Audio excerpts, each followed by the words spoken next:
Hopefully you've seen our other video covering the 4 positive signs for the economy and the housing market in Australia in 2020. But now that we're in recession, how long will it take to get out of recession?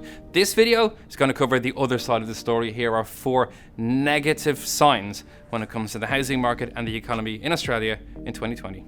Negative number 1 is that home loan deferrals are continuing in Australia. Westpac recently released figures allegedly positive, saying that 66% of their borrowers who deferred loans due to COVID-19 have now resumed payments. That looks rosy, but of course that really means that nearly a third of their borrowers have had to ask for a payment extension and not been able to pay back their loans. Now this is interesting when you compare it to the figure the RBA released early this year of how many people they thought would not be able to pay back loans because of COVID-19, which is around 15%. So in reality, the defaults may be, if we see this pattern continue in other banks, maybe double what the RBA estimated, and that may have risky impacts on the future of the economy. It's also worth noting here that if you are in a position where you have to apply, or you have applied for a mortgage holiday, the savings may look good because you're not paying your mortgage right now, but remember, you're going to be paying interest the whole time. So overall, you are going to be paying more. Keep the holiday as short as possible. Negative number 2 is that JobKeeper is going to disappear from the Australian market. We've seen the amount paid per fortnight to full-time employees from the federal government fall from $1,500 to $1,200. The beginning of next year, it's going to fall to $1,000, and then at the end of the first quarter, it's going to disappear completely. What will the impact be on the economy of this? We do not know at this stage. There are certain industries in Australia which have been heavily hit by COVID-19. The tourist industry is one of those, for example, and the hospitality industry is another. Both of those will benefit if borders open up, but borders are not going to be anywhere near as open as they were before. Will the government continue the stimulus? Will it cause havoc in the employment market?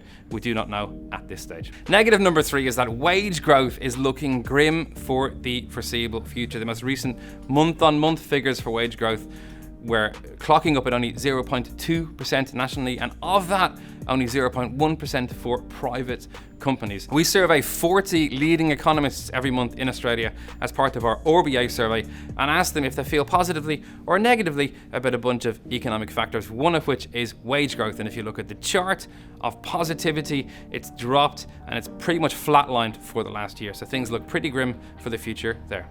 And finally, the biggest factor affecting the global economy. At the beginning of the year, you might have said it could be the UK's slow, lonely and determined walk away from the EU or the re-election of the Trump administration, but then along came COVID-19 and caused devastation worldwide. Now, while Australia and New Zealand, some of the countries in the Asia-Pacific region have got COVID under control, most of the rest of the world haven't. We're still seeing 500,000 cases a day, and with many countries, including most of Europe, Germany, the UK, Greece, France, all heading back into hard lockdown, and the US increasing cases but stubbornly refusing to head into lockdown. Nobody really knows what's going to happen here. Things look pretty dark. Of course, everybody is holding out for a vaccine, which is long overdue, but there are some signs that make it look like a vaccine might not be the godsend it looked like previously. For one, the antibodies that protect the body against COVID-19 after you've caught it don't seem to last as long as people hoped they would.